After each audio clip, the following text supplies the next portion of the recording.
through a nozzle on Mollier chart or Mollier diagram. A Mollier diagram is basically enthalpy versus entropy diagram. Enthalpy is given in kilojoule per kg, entropy in kilojoule per kg Kelvin. This is a dry saturated vapor line.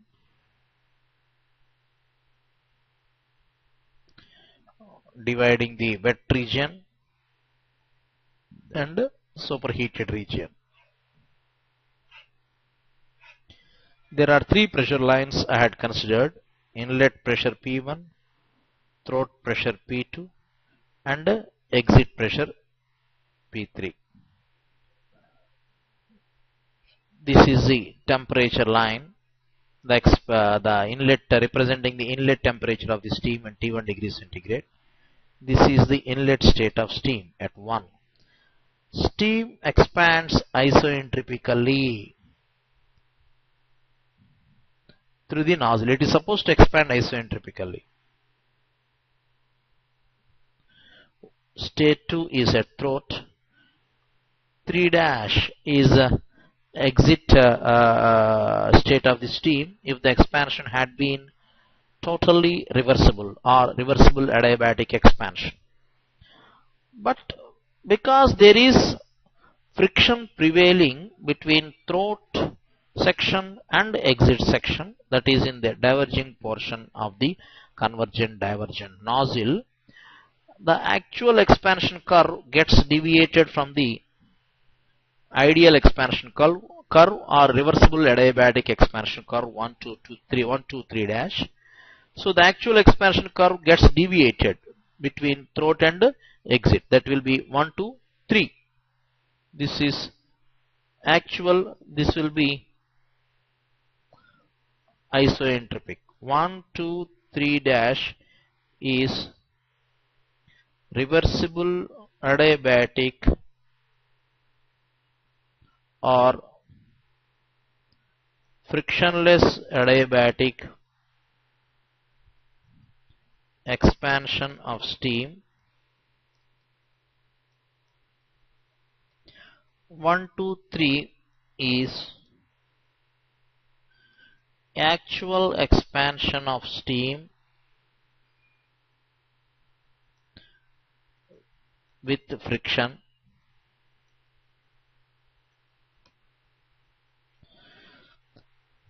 So H1 minus H3 is indicated as delta H actual, whereas H1 minus H3' is delta H isentropic.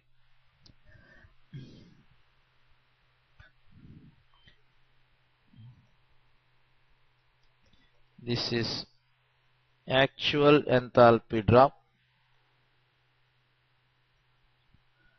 from inlet to exit with friction.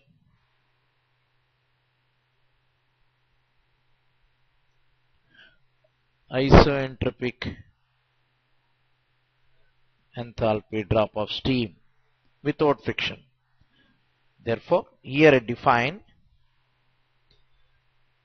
efficiency of nozzle is defined as the ratio between, which is also called isentropic efficiency, actual enthalpy drop divided by isentropic enthalpy drop.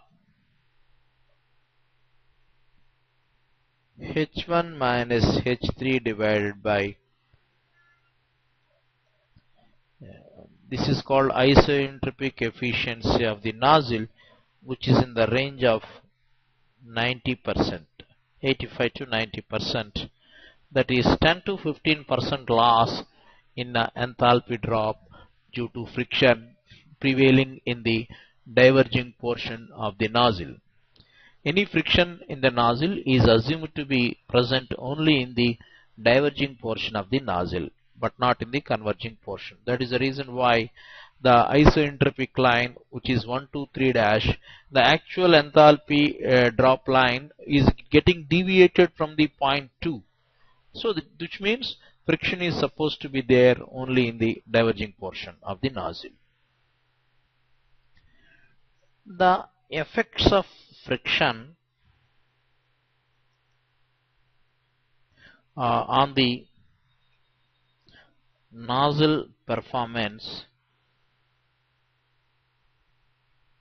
if we see, number 1, the available enthalpy drop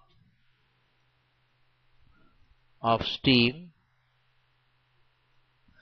decreases, because when friction is prevailing, enthalpy drop gets reduced. You can see from that figure also, Mollier chart, H1 minus H3 is lesser than H1 minus H3 dash. Number 2, because exit velocity is directly proportional to square root of delta H, the exit velocity of steam leaving the nozzle is reduced because available enthalpy drop is getting reduced. Number 3, the dryness fraction of steam, of exit steam, the dryness fraction of exit steam increases due to friction. As is seen from the figure, x3 is greater than x3 dash. That is, friction prevailing in nozzle reheats the steam.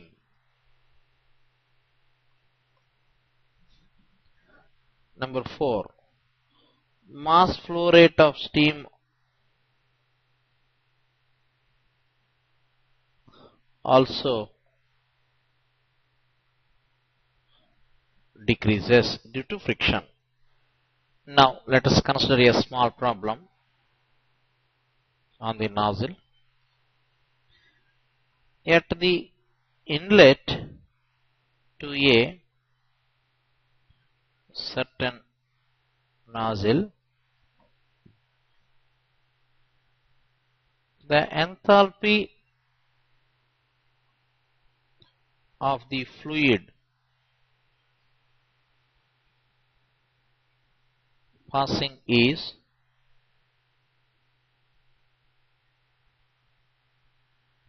and the velocity is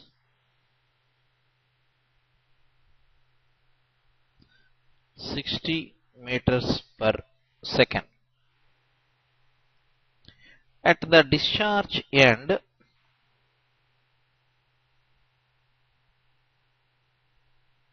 the enthalpy is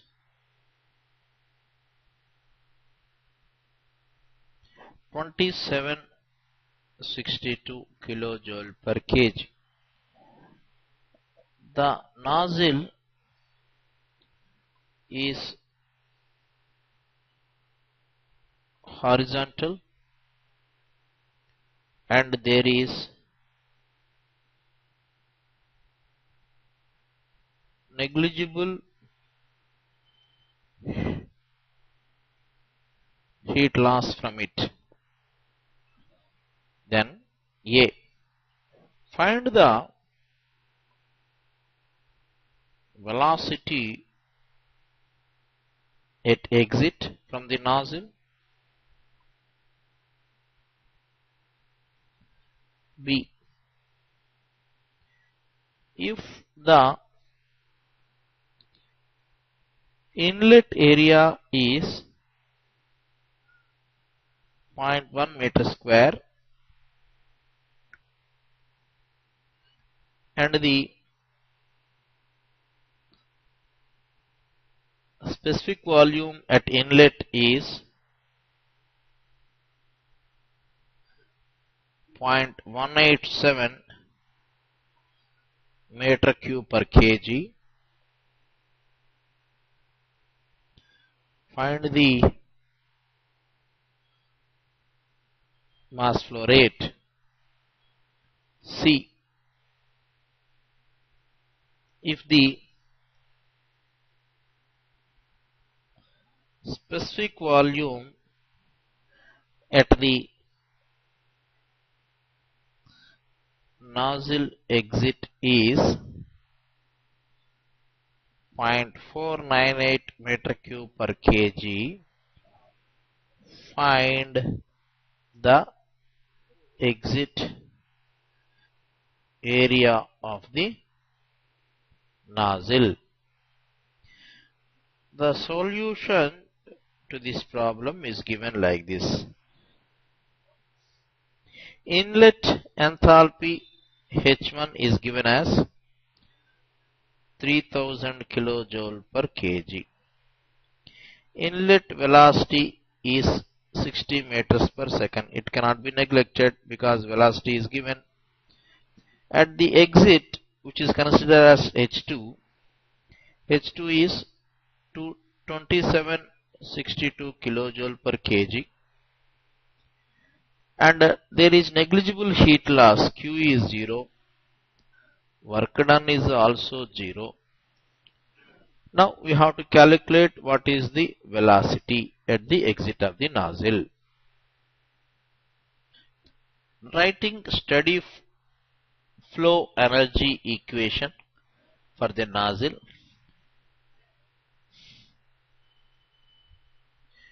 Delta PE, that Q minus W is delta H plus delta KE plus delta PE.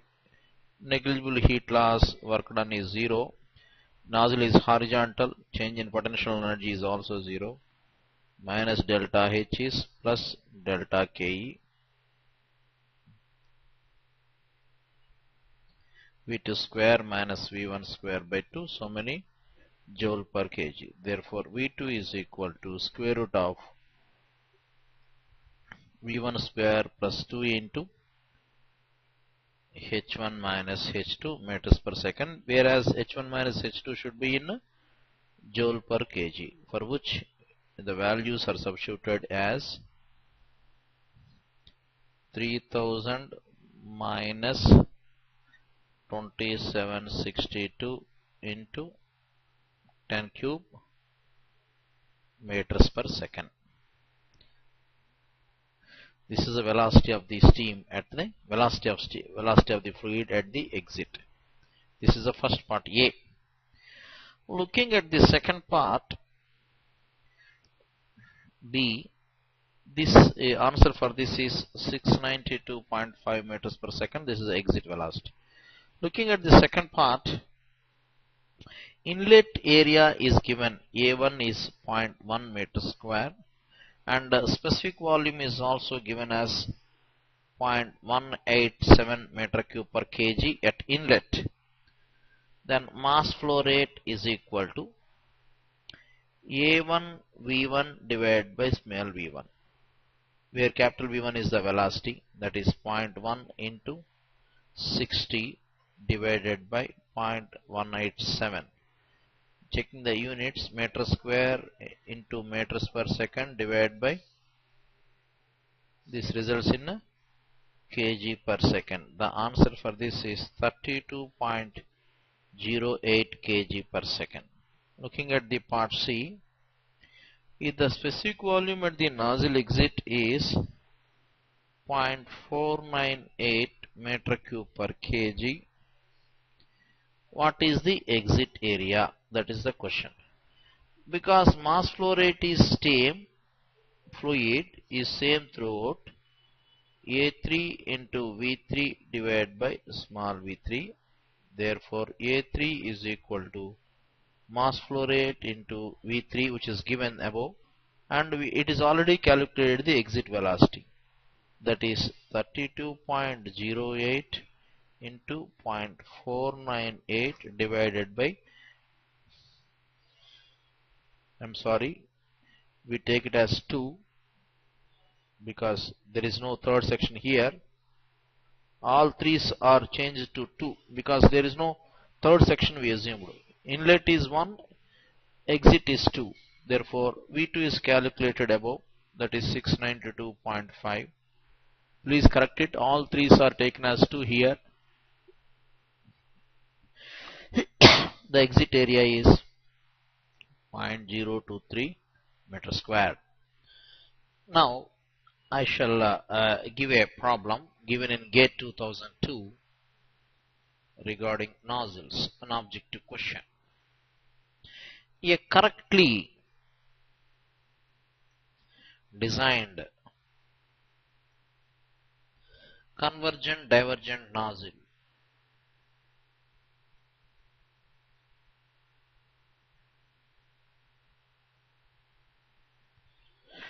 working at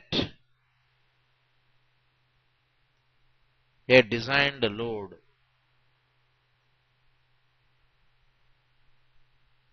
is A. Always isentropic, B. Always choked, C. Never choked, D. Never isentropic. Because nozzle is correctly designed, naturally any designed nozzle is meant for allowing maximum mass flow rate through the nozzle. Whenever we are designing a nozzle, the idea is to allow the maximum mass flow rate through the nozzle. Therefore, a correctly designed convergent divergent nozzle is always choked when it is operating at designed conditions. Now I shall do another problem in GATE 19, given in GATE 94, an objective question. For a given set of operating pressure limits of a Rankine cycle,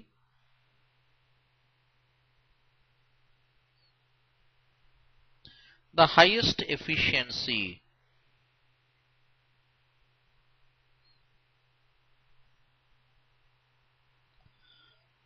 occurs for A.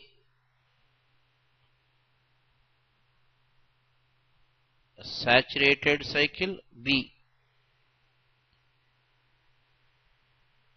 Superheated cycle, C. Reheat cycle, D. Regenerative cycle. The answer to this question will be regenerative cycle, because regeneration in any cycle, it means to increase the thermal efficiency to the maximum extent without changing the mostly work output. So the answer is D. I shall solve another objective question regarding the throttling of steam. Consider the following statements. When dry saturated steam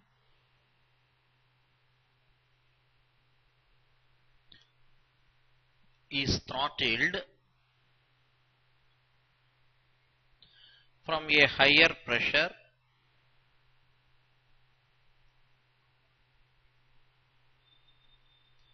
to a lower pressure,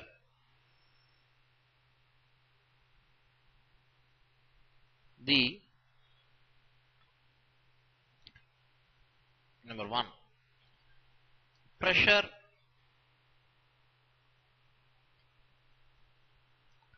decreases and the volume increases. 2. Temperature decreases and the steam becomes superheated.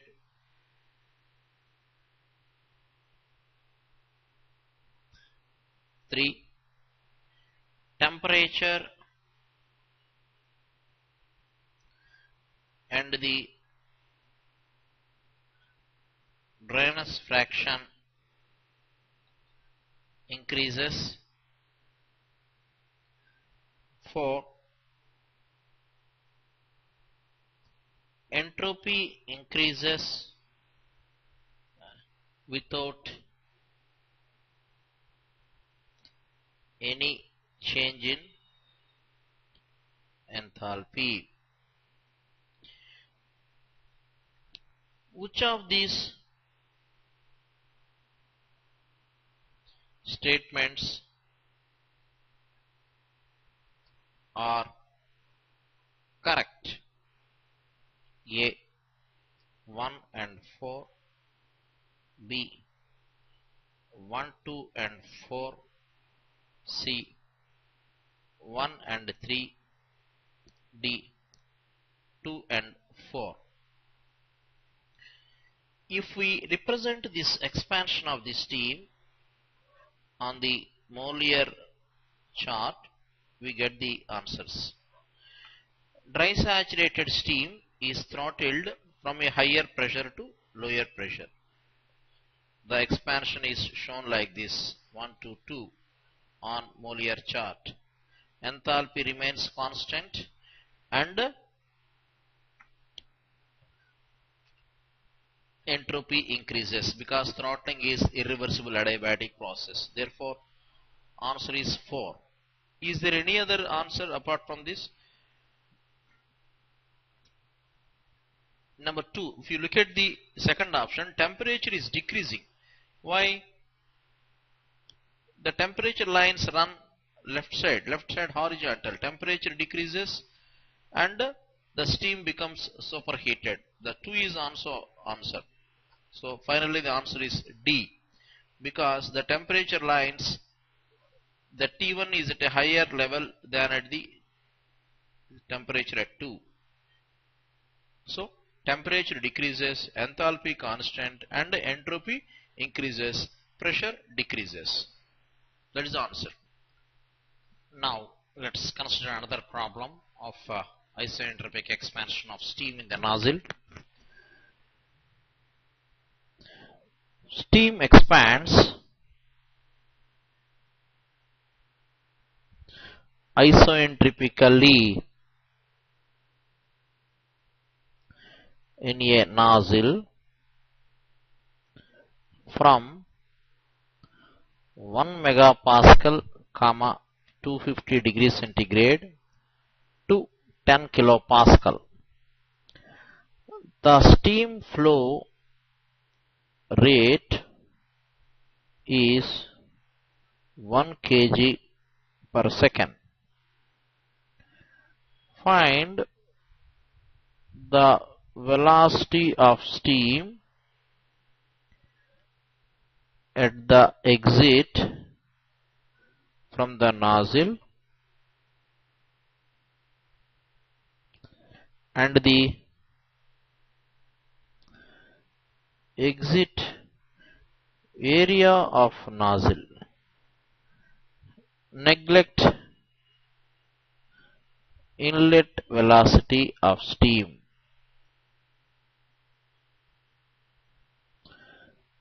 The solution could be given like this. You can indicate the molar chart. 1 megapascal, that is 10 bar to 250 degrees centigrade. 10 kilopascal, that is 0.1 bar. It is expanding isentropically.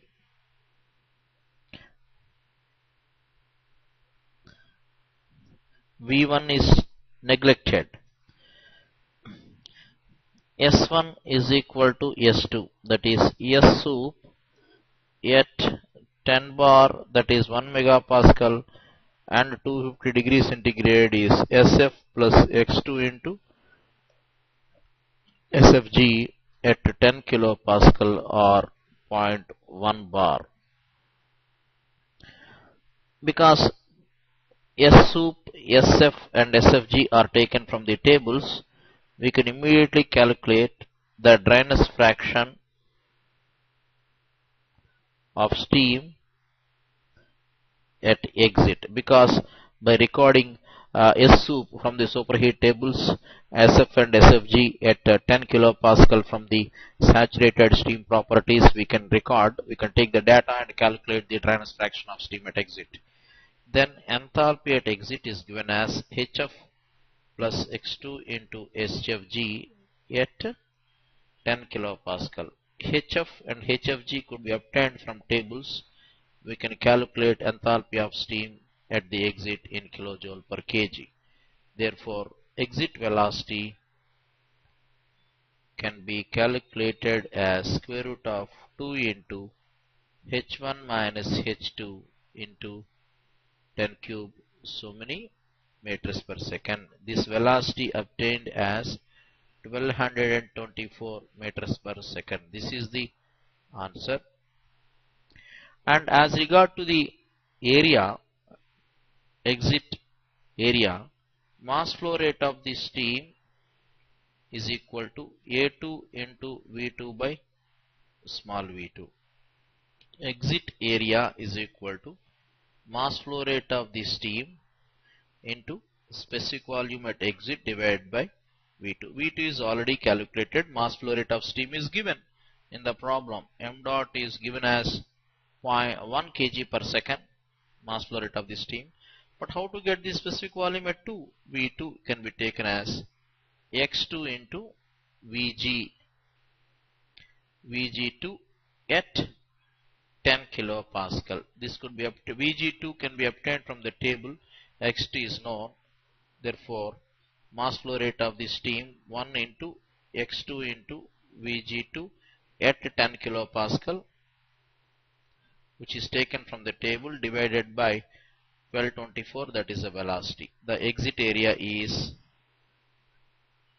obtained as 0.0101 meter square. This is the answer for exit area. Now let us start the steam turbines, analysis of steam turbines.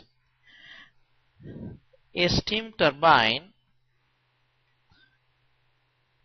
is a thermal turbo machine in which the high velocity steam expanding shall exchange angular momentum with the rotor of turbine, thereby exerts torque on the rotor, hence producing mechanical shaft power.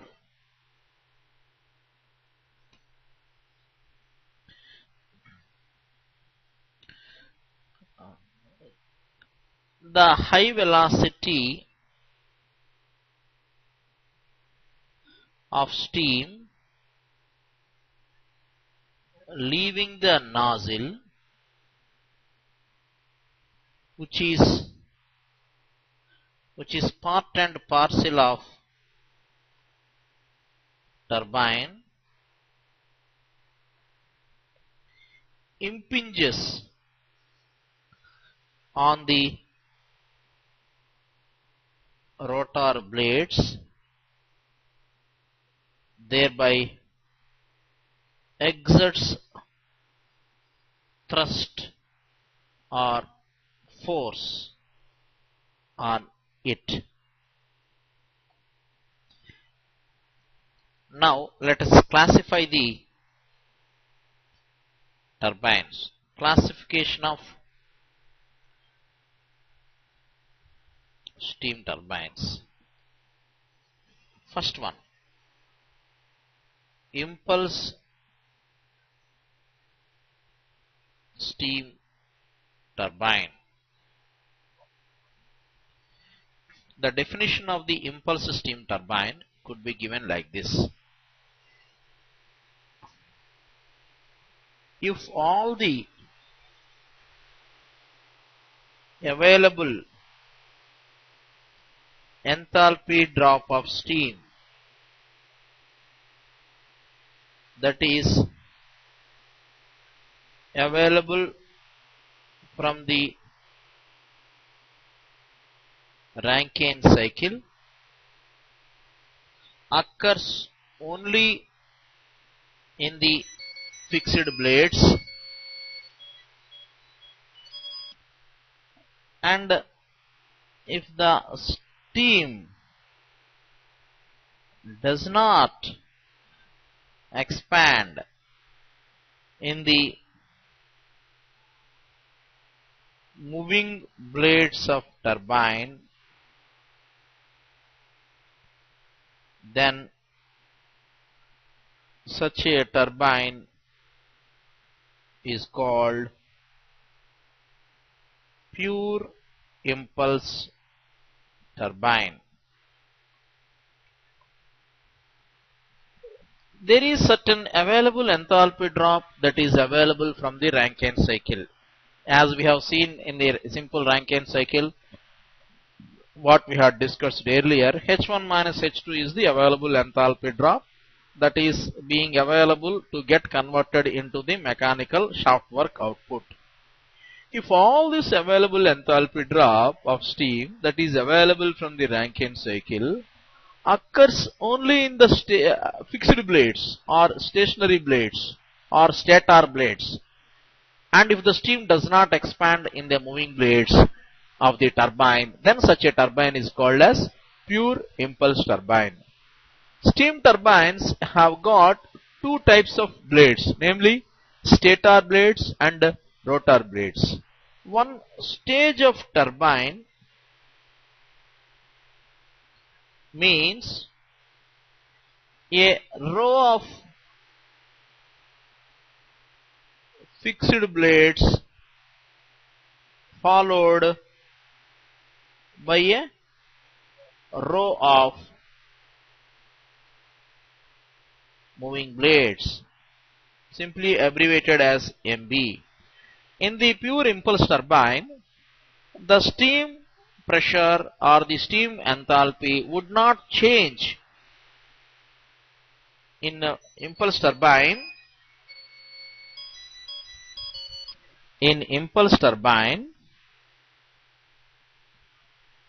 the steam pressure and enthalpy would not change in the moving blades. Example for impulse turbine is D-level steam turbine. This is the example for pure impulse turbine. Whatever the expansion of the steam that is available from the cycle, that occurs only in the fixed blades, which are also called as nozzles. The nozzles means fixed blades or the stator blades. In these nozzles, the entire expansion would be over. The steam would not further expand in the moving blades of the turbine. Now let us define the second type of the turbine, steam turbine, known as impulse reaction turbine.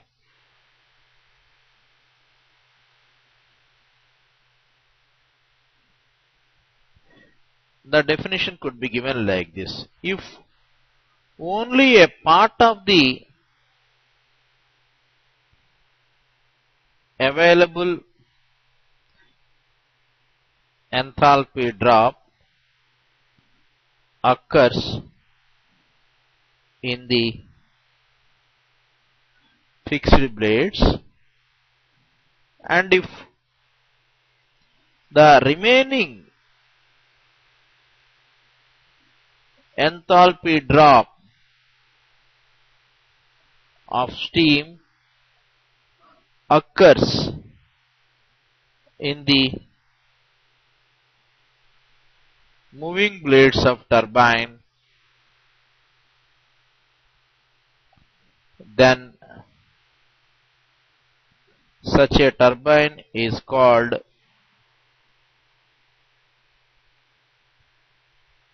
impulse reaction steam turbine.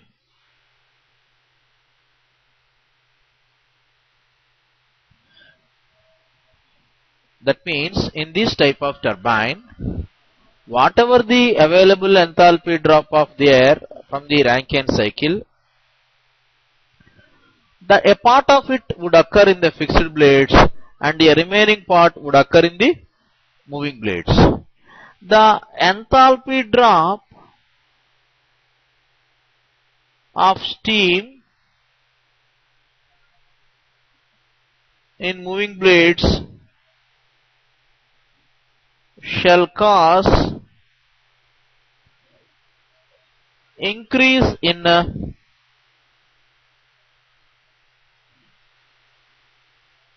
relative velocity of steam, that is VR2 is greater than VR1 in this type of turbine.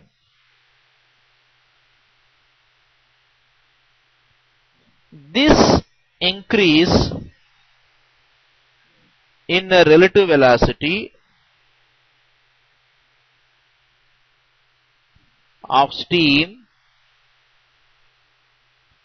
from inlet to exit shall cause a reaction force being exerted by the steam on the moving blades. Hence the name reaction turbine. In every reaction turbine, relative velocity of the steam leaving the moving blades is more than the relative velocity of steam entering the moving blades. The example for this impulse reaction steam turbine is Parsons steam turbine.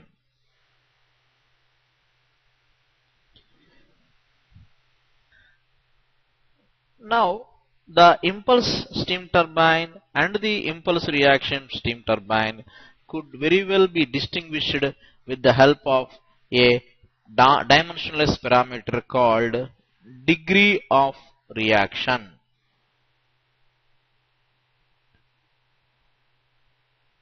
Or it is defined as the ratio between enthalpy drop of steam in the moving blades and the sum of enthalpy drop of steam in the fixed blades and enthalpy drop of steam in moving blades. That is, R is equal to delta H MB divided by delta H FB plus delta H MB. MB meant for moving blades, FB meant for fixed blades. It can also be written as delta H moving blades divided by delta H stage. A stage means a row of fixed blade plus a row of moving blades. A row of fixed blades are the stator blades followed by a row of moving blades or rotor blades is known as a stage of the turbine. The value of degree of reaction R is 0 for pure impulse turbine, that is de-level steam turbine, since enthalpy remains constant in its moving blades.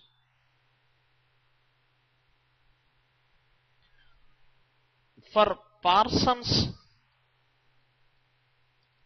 reaction turbine, degree of reaction is 50% or 0.5. That is, for this turbine, delta H of the fixed blades is equal to delta H of the moving blades. Enthalpy drops equally between fixed and moving blades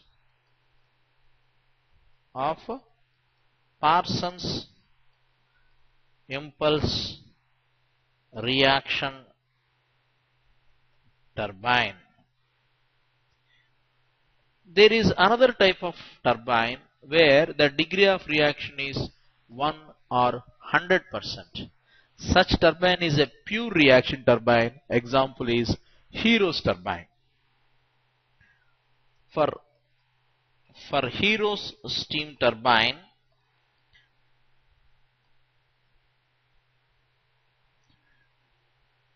the degree of reaction is 100%. Hence, it is a pure reaction turbine because entire enthalpy drop of steam occurs only in the moving blades. It is one of the oldest or primitive steam turbines designed by Heroes of Alexandria, who was a king, and this turbine, Hero's turbine, has a simple arrangement to made. It has a spherical hollow shaped or spherical ball shaped container, hollow container, into which from the bottom a steam is supplied. The container is mounted on a frictionless bearings, and from the bottom a high pressure, high enthalpy steam is supplied. The ball shaped spherical container has two nozzles fixed over its periphery, and when the steam expands through these nozzles from the high pressure to the atmospheric pressure, steam gets ejected from the nozzles with a high velocity. Hence, these high velocity steam jets leaving the nozzles exert a reaction force on the moving blades, which are rigidly fastened to the spherical container. Because of these reaction forces, the spherical container rotates in a direction opposite to the direction of the velocity of the steam leaving the nozzles.